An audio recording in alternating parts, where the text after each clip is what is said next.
Well, the back and forth between an AI developer and the village of Lordstown continues. Yeah, developers for a proposed data center in the village have taken their issues to the Ohio Supreme Court. In a filing this week, developers are claiming the village is violating laws and refusing to review their site plans. But the village says that's not true. Gina Cadigan has more on how this could impact that proposed data center.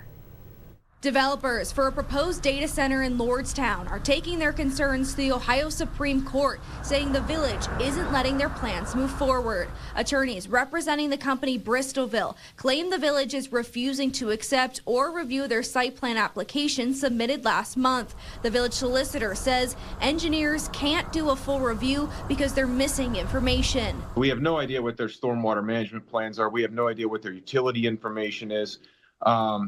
One of their buildings is located on top of one of our water lines, which can't happen. The attorneys for the developer believe they don't need to provide that information because they're in step 1 of the process, and that's only required for step 2. From where we sit, it looks like the village is just changing its zoning permitting process on the fly. The village solicitor and Lordstown Mayor Jackie Woodward both told 21 News they will review the plans if that additional information is provided.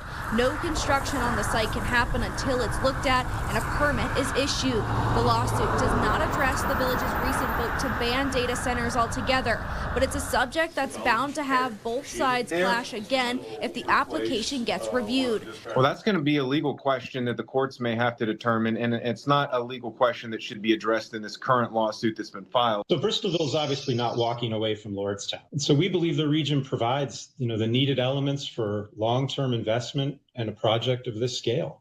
Developers have requested to meet with the village privately sometime next week. The village solicitor says they will not be responding to the lawsuit and will let the matter proceed to the courts. With more local news, I'm Gina Cadigan.